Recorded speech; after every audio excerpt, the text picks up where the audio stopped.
ஆன்மீக நண்பர்கள் எல்லாருக்கும் வணக்கம். இன்றைக்கி எங்கே வந்திருக்கோம்னு பார்த்தீங்கன்னா சேலையூரில் இருக்கோம். நம்ம சேலையூரில் திருமந்திர பாராயணத்தை கேட்க வந்திருக்கோம்.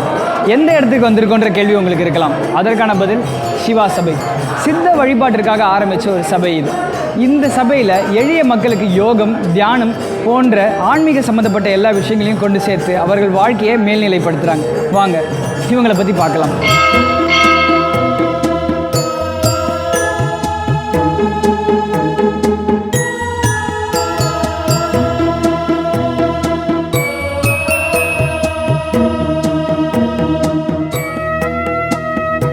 சிவாய நமவோம்.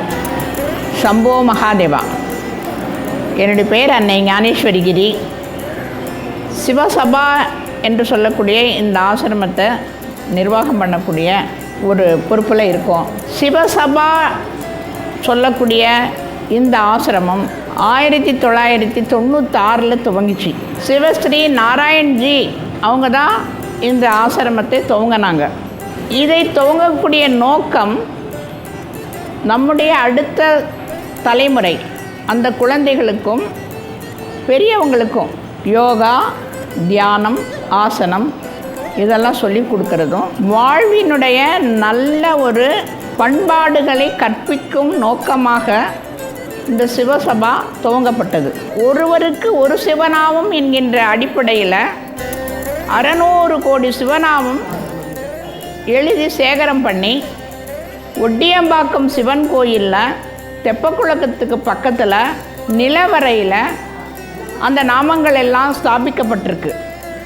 அதற்காக 2000 3 வருடம் 2000, 2001, 2003 இந்த 3 வருடமும் சிவலிங்கத்தை 18 மாவட்டங்கள் கொண்டு போய் எல்லா பட்டி தொட்டிகளிலும் 1000 சிவநாமம் எழுதக்கூடிய புத்தகத்தை கொடுத்து கொண்டு போன சிவலிங்கத்திற்கு அவர்கள் கையினால் அபிஷேகம் செய்து அந்த நாமங்கள் எழுதுதான் இந்த 600 கோடி நாமத்தையும் 3 வருடத்தில் 18 மாவட்டங்களில் நாம் உங்களுக்கு சேகரம் பண்ணணும். 2013 சித்தர்களுடைய வழிபாடுங்கிறத 17 சித்தர்களுக்கும் அந்தந்த திருநட்சத்திரத்தில் குரு பூஜை நடக்கும். திருமந்திரம் சித்தர்குடி பூஜையோட திருமந்திரம் என்பதை 2013 தினம் ஒரு 100 பாடல் அப்படின்னு சொல்லிட்டு 12 ஆண்டுகளாக பாடிட்டு இருக்கோம். திருமூலர் நம்முடைய 12 திருமுறைன்னு சொல்லி தொகுத்து வச்சுருக்காங்க சேக்கிழார் பெருமான். அதில் 10வது திருமுறையாக திருமந்திரம் இருக்குது. ஆனால் காலத்தினால திருமந்திரம் தான் மூத்த நூல். தொகுத்து வைக்கும்போது முதல் 3 திருமுறை திருஞான சம்பந்தர், அடுத்தது 4, 5, 6 திருநாவுக்கரசர்து, 7ஆம் திருமுறை சுந்தரர் பெருமான், 8 திருவாசகம், அதுக்கடுத்து தான் 9ஆம் திருமுறை. 10ஆம் திருமுறையாக தான் நம்ம திருமந்திரத்தை வச்சுருக்கோம். 11ஆம் திருமுறை, 12ஆம் திருமுறை நம்முடைய பெரிய புராணம். ஆனால் காலத்தினால மூத்த நூல் திருமந்திரம்ன்றதை நம்ம எப்படி தெரிஞ்சுக்கிறோன்னு சொன்னால், இப்போ திருமூலர் முதல்ல யார்? மேலே கைலாயத்தில் சுந்தரனார் என்று சொல்லி அங்கு வாழ்ந்து கொண்டிருந்த ஒரு நல்ல ஒரு சிவனை துதிக்கக்கூடியவர். தமிழ் அறியும் பொருட்டு அகத்தியர் வாழ்கின்ற பொதியமலைக்கு வரார். அப்படி அவங்க வரக்கூடிய சமயத்தில் திருவாவடுதுறை அதுக்கு மேலே ஒரு வானத்தில் பறந்து வந்துட்டு இருக்கும்போது அந்த காட்டு பகுதியில் பசு கூட்டம் எல்லாம் ஒரு இடத்துல கூடி இருந்து கண்களில் நீர் சோர கூடி இருக்கிறத பார்க்குறார். இன்னும் கொஞ்சம் என்னத்துக்காக இந்த பசு கூட்டமெல்லாம் இப்படி இருக்குன்னு அவர் பார்க்கும்போது ஒரு அந்த மாட்டை பராமரிக்கக்கூடிய ஒரு ஆயர்குல மகன் உங்களுக்கு இறந்து கிடக்கிறத மேலிருந்து பார்க்குறார். எவ்வளவு அன்போடு இந்த பசுக்களை பராமரித்திருந்தால் அந்த ஆயன் மரித்ததற்காக இந்த பசு கூட்டங்கள் இப்படி கூடி இருக்கும்னு சொல்லி சுந்தரனார் இதனுடைய துன்பத்தை துடைக்கணுங்கிறதுக்காக நேராக அந்த பசு கூட்டத்தை மேய்க்கவருடைய பேர் மூலன் என்று சொல்லக்கூடிய ஒரு இடையன். அவருடைய சரீரத்தில் வந்திருந்து தன்னுடைய ஆத்மாவை இருக்க வச்சு எழுந்துட்டதுமே, மூலன் எழுந்துட்டதை பார்த்ததுமே பசுங்களுக்கெல்லாம் ரொம்ப சந்தோஷம். அந்த சந்தோஷத்தோடு அதுகள் திருப்பி மேய போகுது. மாலை நேரம் வர வரைக்கும் அவர் அதில் தங்கியிருந்து இவங்கெல்லாம் வீட்டுக்கு அந்த எந்த இதில் வந்தாங்களோ ஓட்டிகிட்டு போகணுமேங்கிறதுக்காக சுந்தரனார் என்று சொல்லி அங்கிருந்து வந்தவர் இந்த மூலனுடைய அந்த உடலில் இருந்து திருவாவடுதுறையில் இருக்கக்கூடிய அந்த பகுதியில் இருக்கக்கூடிய பசுக்கள் அது. அதனால் அவர் வந்து அங்கே நின்றுக்கிறாரு. அவர் அந்த ஊருடைய நடுவில் நின்னதுவே பசுக்கள் எல்லாம் அதனுடைய எப்பவுமே போகிறதுனால அந்தந்த இடத்துக்கு போயிடுது. அப்போ மாலை நேரம் ஆயிட்டதுனால அவர் இந்த சிவன் கோயிலுக்கு அருகில் உள்ள ஒரு மரத்தடியில் உட்கார்ந்துட்டு சந்தியாவந்தனம் மாலை நேரத்துடைய வழிபாடு பண்ணிகிட்டு இருக்கார். பண்ணும்போது பசுக்களெல்லாம் வீட்டுக்கு வந்துடுச்சு. இன்னும் மூலன் வீட்டுக்கு வரலையேன்னு சொல்லி மூலனுடைய மனைவி இவர் எங்கேன்னு சொல்லி தேடிக்கிட்டு வரான். தேடிட்டு வரும்போது மூலன் ஒரு மரத்துக்கடியில் உட்காந்து தியானம் பண்ணுறதை பார்த்துட்டு இவரே உட்காந்துருக்காரு வீட்டுக்கு வராமல் அப்படின்னு சொல்லி அவள் வந்து கூப்பிடுறான். நீங்கள் ஏங்க உட்காந்துருக்கீங்க, வீட்டுக்கு வாங்க அப்படின்னு சொல்லி. அவர் சொல்லுவார், அம்மா நான் உன் கணவன் அல்ல, உன் கணவன் மாண்டுட்டாரு. இந்த பசுக்கூட்டங்களுடைய துயரத்தை துடைப்பதற்காக நான் உன் கணவனுடைய உடலில் பிரவேசித்திருக்கேன். நான் வந்து கொஞ்சம் நேரத்தில் நான் வந்து கிளம்பிடுவேன், என்னுடைய வேலை கிளம்பிடணுமே. உங்களுக்கு என்ன ஆச்சு, போன இடத்துல காட்டில் என்னவோ ஆயிடுச்சு, நீங்கள் தானே என்னுடைய வீட்டுக்காரன்னு சொல்லிட்டு மனைவி அவளுக்கு இதெல்லாம் தெரியாது இல்லையா. அதனால் அவள் வந்து உங்களுக்கு பெரிய அளவில் வருத்தமாயி உடனே ஊரையெல்லாம் கூட்டிட்டான். ஊர் பெரியவர்களெல்லாம் வந்துட்டாங்க.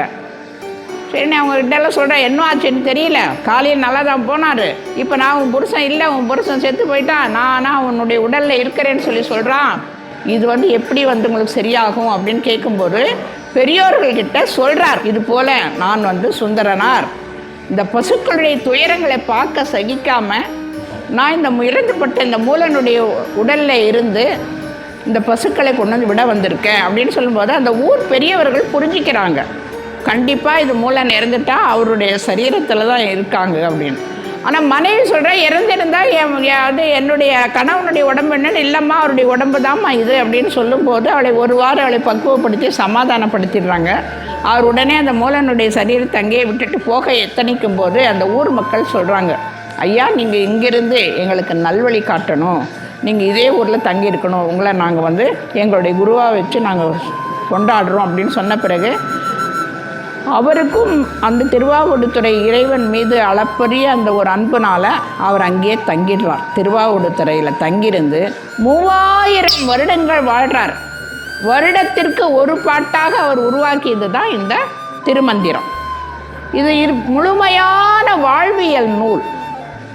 வாழ்க்கையினுடைய தத்துவம் என்னன்னு சொன்னால், இந்த உயிரானது எப்படி உங்களுக்கு இந்த உலகத்துக்கு வந்து பரிபூரணமாக இறையருளை பெற்று போகணும் அப்படிங்கிறதுக்காக செய்ய வேண்டிய விஷயங்கள் எல்லாம் என்ன தன்னுடைய கடமையையும் செய்து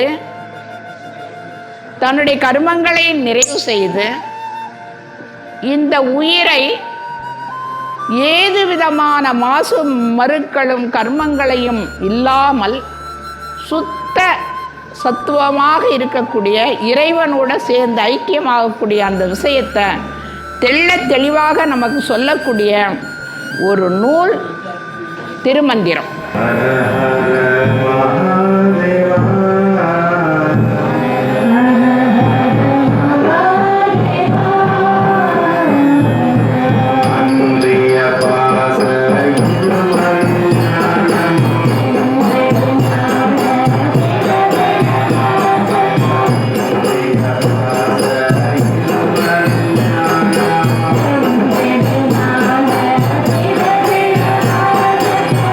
புரட்டாசி மாதம் அவிட்ட நட்சத்திரத்தில் அவருடைய திருநட்சத்திரமாக இருக்கிறதுனால 3000 பாட்டையும் அந்த 3 நாளில் பாடுறோம்.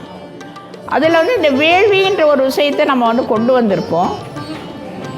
உலக க்ஷேமத்துக்காக 5 வயதிலிருந்து 16 வயது உடைய ஆண் பெண் குழந்தைகளை இந்த வேள்வியிலே அமர வைத்து உலக க்ஷேமத்துக்காக ஓம் நம சிவய ஓம் என்கின்ற மந்திரத்தை சொல்லி வேள்வி பண்ணுவாங்க. மற்றவர்கள் நாங்கள் எல்லாருமே இந்த மந்திரத்தை பாராயணம் பண்ணுவோம்.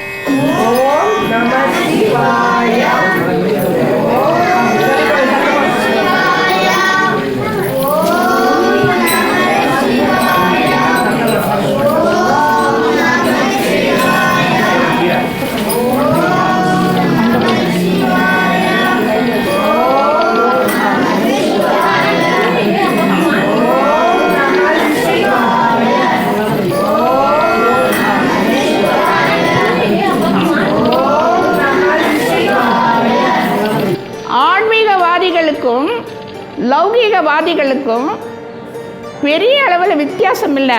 இன்னும் கேட்டால் ஆன்மீகவாதிகளை விட லௌகீகமான குடும்பத்தில் இருக்கவங்க தான் பெரும் மதிப்புக்குரியவர்கள். அவர்களால் தான் இந்த சமுதாயம் நிலை நிற்குது. அவர்களால் தான் ஒரு சன்னியாசிகளை பாதுகாப்பது, குழந்தைகளை பாதுகாப்பது, இந்த உறவு சுற்றங்கள் எல்லாவற்றையும் பாதுகாக்கக்கூடிய பெரிய கடமையில் இருப்பவங்க இல்லறவாசிகள். அவர்களுக்கு மன நிம்மதியையும் அவர்களுக்கு வரக்கூடிய பிரச்சனைகளுக்கு உரிய ஒரு தீர்வை சொல்லி ஒருங்கிணைப்பதற்காகத்தான் சந்நியாசம். அதுதான் சன்னியாசிகளுடைய வேலை, அதுதான் ஆசிரமத்தின் வேலை. அதை முற்றும் உணர்ந்ததுனால தான் இதை நிறுவிய சிவஞானி நாராயண்ஜி அவங்க அதையெல்லாம் அடிப்படையாக கொண்டு தான் இந்த சிவசபாவை உருவாக்குனாங்க.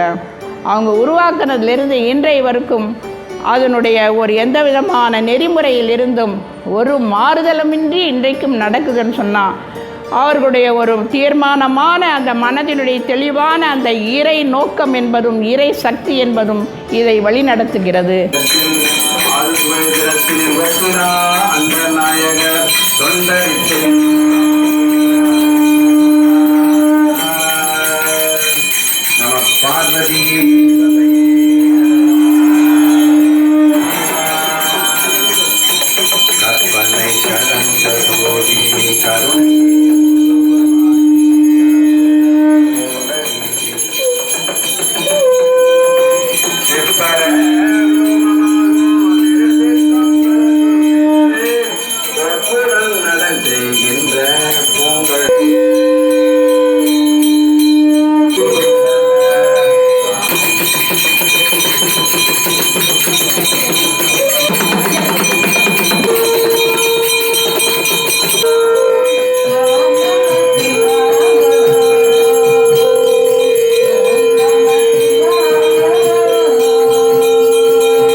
எல்லாவற்றையும் இயக்கி படைத்து காக்கின்ற எம்பெருமானுடைய அருள்நாள் நடக்கக்கூடிய இந்த சிவசபாவானது எப்போதும் அதனுடைய பணிகளை இந்த சமுதாயத்துக்கு நல்ல முறையில் வழங்கி கொண்டிருப்பதற்கு பங்கு கொண்ட எல்லாருக்குமே சிவசபாவினுடைய மனமார்ந்த வணக்கங்கள்.